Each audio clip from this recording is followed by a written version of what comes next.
Make me दाई lawyer. अब इस stanza में पीवी शैले वेस्टविंड से रिक्वेस्ट करते हैं कि आप मुझे लायर बना दीजिए। लायर एक इंस्ट्रूमेंट होता है जिसमें हवा के बहने से आवाज़ आती है, मीठी सी आवाज़। Even as the forest is, जैसे कि फॉरेस्ट है, जंगल है। जब जंगल में सरसराती हवा चलती है तो काफ़ी मीठी सी आवाज़ आती है। अब इस लाइन में पीवी शैली ने मेटाफोर का यूज किया है क्योंकि खुद को उन्होंने लायर से कंपेयर किया है। उनकी एक डिज़ायर है। और दूसरा है, जब उन्होंने एज का यूज किया है तो यहाँ स्मिली का यूज किया है। What if my leaves are falling like its own. अब वो कहते हैं, एक क्वेश्चन को राइज करते हैं, तो क्या हुआ कि मेरे जवानी के दिन बीत रहे हैं। The tumult of the mighty harmonies will take from both a deep autumnal tone, sweet though in sadness. अब कहते हैं कि हालांकि मेरी जवानी के दिन बीत रहे, लेकिन तुम्हारी जो सॉफ्ट नॉइज़ है, ट्यूमिल्ट मतलब सॉफ्ट नॉइज़ है, और माइटी हार्मनीज है मतलब पावरफुल जो सुर है तुम्हारे, यहाँ पर्सोनिफिकेशन का यूज है क्योंकि इन्होंने वेस्ट विंड को माइटी बोला, माइटी हार्मनीज कहा है। तो तुम्हारे जो ट्यूमिल्ट है और तुम्हारी माइटी हार्मनीज है, पावरफुल जो तुम्हारे सुर हैं, उससे हम दोनों ही, फॉरेस्ट और खुद पीवी शैली, उन दोनों में से एक डीप, एक गहरी ऑटमनल टोन आएगी जो कि स्वीट होगी। Sweet though in sadness, sadness में भी स्वीट होगी। यहाँ एल्ट्रेशन का यूज किया गया है क्योंकि एस का रिपीटेशन है। Be thou spirit fierce my spirit, be thou me impetuous one. तुम बनो। अब पोएट कहते हैं पीवी शैली, वेस्टविंड से कहते हैं कि तुम बनो। स्प्रिट फियर्स मतलब एग्रेसिव स्प्रिट, तुम एग्रेसिव स्प्रिट, माई स्प्रिट मेरी आत्मा बन जाओ। अब यहाँ पीवी शैले खुद को खोने की बात करते हैं, कहते हैं कि मैं खुद को भूल जाऊं, मेरी आत्मा खुद चले जाए, लेकिन तुम मुझ में आ जाओ। बी दाओ में, तुम मुझ में आ जाओ। इम्पिचुअस मन मतलब मैं उतावला हो जाऊं, जैसे तुम अनकंट्रोलेबल हो, तुम्हें कोई नहीं देख सकता, तुम वाइल्ड हो, मैं भी वैसा बन जाऊं। अब यहाँ मेटाफोरिकल कंपैरिजन है।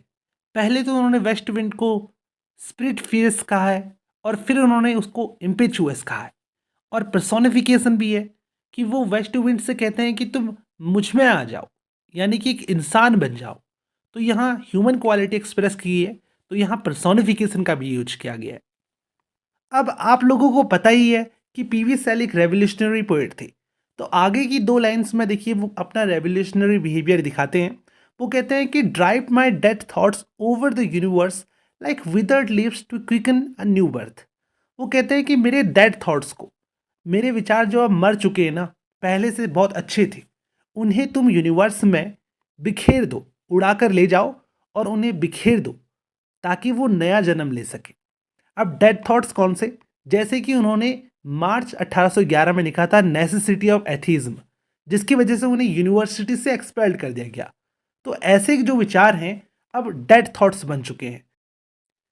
And by incantation of this verse, लेकिन वो चाहते हैं कि उनके ये विचार जो कि विथर्ड लीव्स की तरह है, उन्होंने स्मिली का यूज किया है, वो चाहते हैं कि ये दोबारा इस दुनिया में आए, नया जन्म ले, इस वर्ष के जरिए भी, वर्ष मतलब इस ओट के जरिए भी उन्हें दोबारा समझा जाए।